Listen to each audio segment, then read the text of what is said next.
tu veux créer une entreprise de BTP mais tu ne sais pas quel statut choisir, et ben tu es au bon endroit parce que je vais te comparer le fait d'avoir une micro-entreprise ou une société quand on est dans le BTP. Donc on est parti sur mon écran. Alors pour ça, on va voir les différentes formes juridiques. Donc ça va être très très complet pour que tu puisses faire le meilleur choix et voir qu'est-ce qui est le plus intéressant pour toi. Alors on va voir en premier lieu la micro-entreprise avec les avantages et les inconvénients, la SASU qui est une forme de société, pareil, avantages, inconvénients, le URL et ensuite la SARL et la SAS. En fait, il faut savoir que c'est juste les grandes sœurs de la SASU et le URL. C'est-à-dire que la SASU, c'est quand tu es associé unique, que tu es tout seul, donc que tu n'as pas d'associé. Bien entendu, ça ne t'empêche pas d'avoir des salariés, des prestataires. Et le URL, c'est aussi quand tu es associé unique, que tu n'as pas d'associé là-dessus. Et ensuite, du coup, les grandes sœurs, la SARL, c'est tout simplement la grande sœur de l'URL. Donc c'est la même chose, sauf que là, il y a plusieurs associés. Et la SAS, c'est la même chose que la SASU, sauf qu'en SAS, du coup, il y a plusieurs associés. C'est pour ça qu'on va vraiment comparer ces trois structures ici, parce qu'après, tout ce qui est SARL, SAS, c'est juste les grandes sœurs des structures ici. Et on finira bien entendu aussi par voir comment on crée sa micro-entreprise ou sa société directement de BTP, que ce soit au niveau des différentes formes juridiques. Donc on commence en premier lieu par la micro-entreprise. Au niveau des avantages, le premier, c'est la facilité de création. C'est que ça sera plus simple à créer qu'une société, même si aujourd'hui on va voir créer une société, c'est vraiment pas très compliqué non plus. Deuxième point, la comptabilité qui est allégée, c'est-à-dire qu'il n'y a même pas besoin d'avoir un comptable en micro-entreprise. Troisième point, ça permet de lancer son activité simplement si peu de charges, donc important, si peu de charges, on le verra après. Quatrième des éléments, charge sociale simplifiée, c'est que c'est 24,2% du chiffre d'affaires, non pas du bénéfice. Donc ça, on le verra aussi, ça va avoir un gros impact en fonction des marges et des charges qu'on a. Cinquième avantage, fiscalité plus avantageuse en général, parce qu'il y a beaucoup de cas d'exception, on verra qu'une société, c'est beaucoup plus pertinent. Maintenant, au niveau des inconvénients, le premier, c'est qu'il y a un plafond de chiffre d'affaires qui est limité. Donc pour les activités d'achat-revente, c'est 188 700 et pour les activités de prestation de services ou libérales, c'est 78 700. Donc ça, c'est un plafond qui est annuel. C'est-à-dire que ce plafond-là, c'est le plafond maximum de la micro-entreprise. Donc si on compte vraiment développer une entreprise de BTP qui devienne importante, c'est des plafonds qu'on peut atteindre quand même assez rapidement. Ensuite, deuxième élément, impossible de déduire des frais professionnels lorsqu'on déclare son chiffre d'affaires. Donc c'est une fiscalité sur le chiffre d'affaires et non sur bénéfice. Et pour moi, lorsqu'on a son entreprise dans le domaine du BTP, c'est un gros inconvénient parce que notamment nos marges, on n'a pas des marges de 80%, pas du tout. Donc ça fait que on va payer de la fiscalité sur notre chiffre d'affaires, non pas sur exclusivement le bénéfice qui nous reste une fois qu'on a déduit nos différents frais, que ce soit les coûts matériaux, si on a des salariés, les coûts des salaires, etc. Ensuite, troisième des éléments, il n'est pas possible d'avoir des salariés aussi en micro-entreprise. Donc si pour le coup on est quelqu'un qui a pour but d'avoir des salariés à terme ou des prestataires pour ensuite faire en sorte de déduire les prestataires, on peut déduire ça sous forme de charge, là c'est pas possible en micro-entreprise. Donc on ne peut pas avoir de salariés, donc à mon sens c'est quand même un inconvénient. Et quatrième des éléments, il n'y a pas de distinction entre le patrimoine personnel et professionnel. Qu'est-ce que ça signifie ? Imaginons, moi demain, j'ai ma micro-entreprise qui est dans le domaine du BTP et je vais à la banque pour faire un emprunt bancaire pour développer ma micro-entreprise. La banque me dit, ok, voici monsieur Julien, vous avez 100 000 euros pour développer votre activité. Moi, je suis très content et là, je investis ces 100 000 euros dans la croissance de mon activité, de la publicité, l'acquisition client. Et en fait, mon activité ne fonctionne plus. Au bout de 2 ans, ça ne fonctionne plus et du coup, j'ai plus les moyens de rembourser le prêt que j'ai fait auprès de la banque. Là, le problème, c'est qu'en micro-entreprise, le patrimoine que j'ai en personnel, il n'y a aucune distinction avec le patrimoine de l'entreprise. Que la micro-entreprise, c'est moi-même. Ce qui fait que la banque, le créancier, peut s'attaquer à mon patrimoine personnel. Donc, imaginons, j'ai ma voiture que j'ai achetée en perso, que j'ai aussi une maison que j'ai achetée en perso. Tout ça, en fait, va pouvoir être récupéré par les créanciers pour se rembourser. Donc, c'est pour ça que c'est vraiment, en général, la micro-entreprise, vraiment pas adaptée pour du BTP spécifique. Ça peut être adapté pour un artisan qui, imaginons, est tout seul, qui va faire, je vais prendre de l'exemple de la pose de carrelage et le carrelage est acheté directement par le client. Lui, il vient juste poser le carrelage, dans ce cas-là, il n'a pas de charge spécifique à l'achat, il n'a pas besoin de le déduire parce que c'est le client qui achète. Lui, il va le poser, mais d'un côté, il travaille tout seul, donc pareil, il n'a pas de salarié ou d'équipe, donc c'est juste la valeur de son temps. Donc dans ce cas-là, c'est pertinent. Mais dès qu'il commence à y avoir des charges, au-delà de ça, qu'on veut vraiment protéger patrimoine perso, patrimoine pro, et aussi qu'on a l'ambition d'embaucher potentiellement des salariés un jour, ça peut être des prestataires, et aussi qu'on a pas mal d'éléments là-dessus, la micro-entreprise, ça perd son intérêt. C'est pour ça qu'on va voir que moi, dans mon cas, je suis parti sur une société. Donc dans mon cas, je suis parti sur la SASU, mais tu vas voir qu'il y a aussi le URL. Donc au niveau de la SASU, pour les avantages, le premier, c'est que la responsabilité du dirigeant, donc elle est limitée au montant de son apport. C'est-à-dire que là, il y a une vraie distinction patrimoine perso, patrimoine pro. L'apport, c'est quoi? En fait, c'est un montant qu'il faut déposer sur le compte professionnel de la société. Il n'y a pas de minimum légal en France, ça peut être 1 euro. Moi, dans mon cas, j'ai déposé 100 euros. Ce qui fait que si demain, la société part en liquidation judiciaire parce que je n'arrive plus à générer d'argent avec la société, je n'arrive plus à rembourser mes créanciers, les créanciers pourront s'attaquer au patrimoine de la société, donc déjà au capital social, c'est-à-dire les 100 euros que j'ai mis.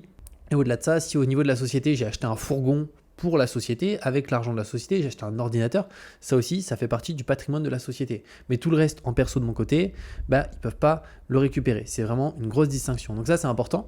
Deuxième des éléments, il n'y a aucun plafond de chiffre d'affaires. Donc là, il y a zéro limite. On peut faire 100 000 euros par an, 500 000, 1 million, plusieurs millions. Donc il n'y a vraiment aucune limite sur ce point.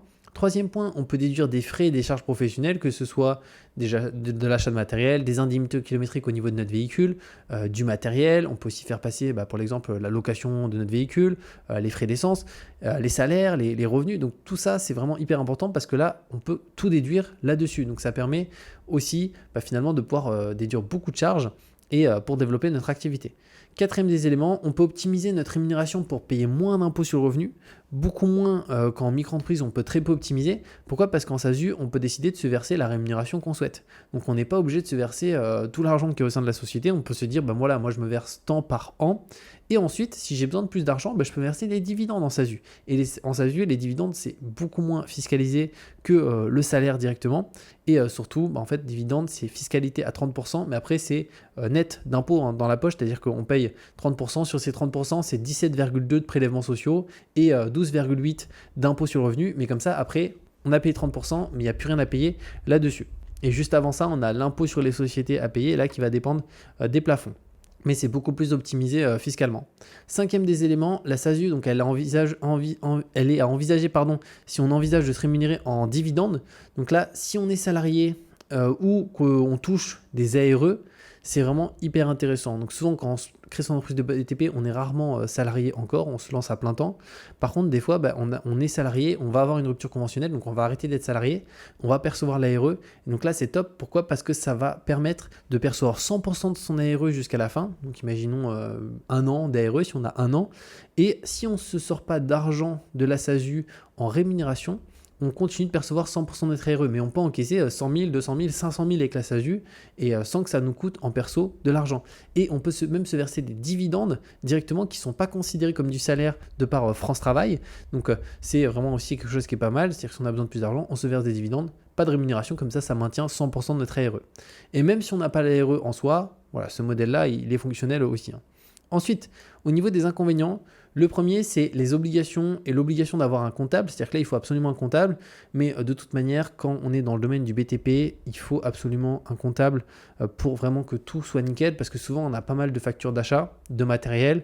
On va avoir aussi souvent, des fois, plusieurs clients avec des devis, des factures. Donc, il faut que tout soit parfait pour que vraiment on soit bien organisé. Donc, un comptable, c'est obligatoire. Deuxième point, une bonne protection sociale en se rémunérant avec un salaire en SASU, mais on doit payer des cotisations sociales qui sont plus importantes qu'avec du dividende. Mais le truc, c'est que pour se verser des dividendes, il faut attendre la clôture annuelle de la SASU, donc une fois par an, et on peut se les verser qu'après. Donc c'est qu'une fois par an qu'on peut se verser du dividende. Alors en vrai, on peut faire des avances sur dividendes, mais là, ça va dépendre vraiment de si notre comptable a le temps de tout gérer là-dessus. Mais pour faire simple, le salaire, on peut se le verser quand on veut. Par contre, les dividendes, c'est après la clôture du bilan. Donc, il y a un décalage. Par contre, le dividende, ça coûte moins cher à la société de le sortir que le salaire. Donc, souvent, ce qui se fait, c'est un mix des deux. C'est-à-dire qu'on fait passer déjà énormément de charges sur la société pour éviter d'avoir cet argent à dépenser en perso. Ensuite, on se verse un salaire qui est raisonnable, qui n'est pas très élevé pour payer très peu d'impôts sur le revenu et du dividende qui est là est hyper optimisé fiscalement. Maintenant, on passe à l'EURL, qui est l'entreprise individuelle unipersonnelle. Donc, pour le coup, là, on va passer directement au premier point. Donc, en EURL, la responsabilité du gérant, elle est limitée au montant de son apport, donc comme en SASU. Deuxième point, on va avoir aucun plafond de chiffre d'affaires aussi. On peut aussi déduire autant de frais et de charges professionnelles qu'en SASU. Donc pour l'instant, on se dit, mais quelle est la différence? On va le voir juste après. Alors on peut aussi optimiser sa rémunération pour payer moins d'impôts sur le revenu, directement en se disant, bah tiens, je me verse que telle rémunération pour être sous telle tranche d'imposition, et le reste, je laisse dans la société. Je peux aussi investir dans la société, je peux avoir des SCI aussi à côté et qui me permettent d'investir dans l'immobilier en pro sans passer par le perso. Et cinquième des éléments, charge sociale peu élevée. Notamment si on compare à la SASU, ça va coûter moins cher de se rémunérer sous forme de rémunération en EURL qu'en SASU. Mais par contre, là, ça c'est un élément important, mais par contre, si on souhaite se verser du dividende, l'EURL, on va le voir, c'est un de ses inconvénients, c'est qu'elle est très peu optimisée pour les dividendes. Pareil, si on a la RE, l'EURL, elle n'est pas optimisée. Pourquoi? Parce que même si on se verse zéro rémunération, il y aura un minimum de taxes à payer. Même sans rémunération. Alors qu'en SASU, sans rémunération, il y a 0 € à payer. Donc au niveau des inconvénients, le premier, obligation d'avoir un comptable aussi en société. Et le deuxième, c'est fiscalité des dividendes qui est moins avantageuse. C'est-à-dire que concrètement, on avait parlé un petit peu du capital social précédemment, notamment que moi dans ma SASU, j'ai un capital social de 100 € que j'ai mis pour finaliser l'ouverture de la création. Et ce qu'il faut prendre en considération, c'est qu'en EURL, on peut se verser un pourcentage de notre capital social sous forme de dividende. Et c'est 10% qui va être soumis à la flat tax, donc à 30%, donc qui est vraiment optimisé. Et au-delà de ça, ça va être soumis aux cotisations sociales, donc comme de la rémunération. Donc prenons un exemple simple, si je crée mon EURL, je fais un dépôt de capital de 100 €, je peux me verser du coup 10% de mon capital social qui va être soumis à la flat tax par an, soit 10 €, où je paye la flat tax 30%, donc 3 €, je vais récupérer 7. Mais on peut voir que du coup, si on souhaite verser des gros dividendes, imaginons 100 000 €, il faut du coup une EURL qui a un capital social d'1 million d'euros. Donc c'est très peu probable qu'une personne ait 1 million d'euros à mettre en capital social. Et en plus, si elle souhaite se verser des dividendes, autant partir directement sur la SASU parce que c'est beaucoup plus optimisé fiscalement. A l'inverse, si on souhaite se verser juste de la rémunération chaque mois, l'URL, ça peut être pertinent, mais de manière générale, ce qu'on voit dans le domaine du bâtiment, pour communiquer avec pas mal de personnes dans mon domaine, c'est que clairement, souvent, on va se verser plus de dividendes que de rémunération proportionnellement en montant. Donc la SASU est plus pertinente. Et après, pour la SARL et la SAS, on l'a vu, c'est les grandes sœurs. Maintenant, comment ça se passe pour la création de sa micro-entreprise de BTP ou de sa société de BTP? Alors, on peut soit le faire soi-même, notamment pour la partie micro-entreprise. Après, pour la société, c'est quasiment impossible parce qu'il y a énormément de choses sur la partie gestion du dossier qu'on verra après. Mais pour le faire soi-même, notamment pour la micro-entreprise, ça se passera sur le site du guichet unique directement. Par contre, là, il faut faire très attention à la partie code APE. Donc le code APE, c'est un code qui est attribué par rapport à notre activité. Donc il faut parfaitement tout préciser parce qu'il y a plus de 60% des dossiers qui sont rejetés. Donc détailler au maximum l'activité pour éviter un rejet du greffe. Ensuite, là, c'est plus si c'est une société, ça va être aussi faire attention à ces deux autres éléments. La rédaction des statuts, il faut que ça soit parfaitement réalisé. Ça peut être par un comptable, un juriste, un avocat, mais on veut des statuts qui soient vraiment bien faits, qui vont expliquer tout simplement qu'est-ce qui va être fait avec notre entreprise pour que ça soit très clair. Dépôt d'avance légale, ça c'est aussi une démarche à faire au sein d'un journal habilité. Donc c'est aussi quelque chose souvent qu'on délègue à notre comptable au passage pour qu'il se charge de toute la création. Donc pour déléguer, moi je vais partager par comment j'ai fait pour ma SASU. Donc je suis passé par ce service-là, par le service de Legal Place. Alors c'est le service numéro 1 en France dans la création d'entreprises en ligne. Donc ils ont créé plus de 300 000 sociétés, donc c'est juste énorme. Et pour le coup, ils sont très très bons là-dessus. Ma SASU, elle a été créée il y a 1 an et demi. Donc si on souhaite créer une micro-entreprise, ça coûte 59 € pour tout déléguer de A à Z. On n'a aucune gestion avec le greffe et l'administration, c'est eux qui gèrent tout le dossier, les appels. Et au-delà de ça, on a aussi des aides à la création. On peut prendre l'ACRE qui permet de payer 2 fois moins de taxes à la première année. Et on peut aussi se domicilier sur Paris. Et ça, c'est vraiment hyper intéressant, que ce soit en micro-entreprise ou en société. Ça permet de payer moins de CFE. Donc si tu crées ta société ou ta micro-entreprise, au niveau du siège social, si tu habites pas sur Paris, domicile-toi sur Paris parce que la CFE à Paris, elle est maximum à 77 € par an versus partout ailleurs, elle va être autour des 1 000 € par an. Donc ça, voilà, petite astuce que je peux te partager qui va te faire de grosses économies. Et d'ailleurs, tu pourrais utiliser un code promo qui est à Julien Oka qui permet d'avoir 15% de réduction sur la création de la micro-entreprise. Mais comme tu l'as vu, micro-entreprise, à mon sens, c'est pas vraiment adapté. quand on est dans le domaine du BTP. Ça peut être le cas plus si on est un artisan avec très peu de charges. Je prenais l'exemple de la personne tout à l'heure qui faisait de l'installation de carrelage, mais le carrelage était acheté par le client. Dans ce cas-là, pourquoi pas? Mais sinon, dans les autres cas, à mon sens, il n'y a pas d'intérêt. Maintenant, pour la partie société, là, il crée la société en quelques clics et l'avantage, c'est que ça coûte 0 €. Il se charge de toute la création juste ici. Donc, comme tu peux le voir, il génère les statuts, dossier complet, publication annonce légale, l'immatriculation, c'est eux qui la font. Il y a une garantie anti-rejet, donc tu es sûr que ta société de BTP est bien créée. On a un juriste qui nous accompagne. On a même un rendez-vous avec un juriste directement. Donc, c'est un rendez-vous d'1 heure qui est offert.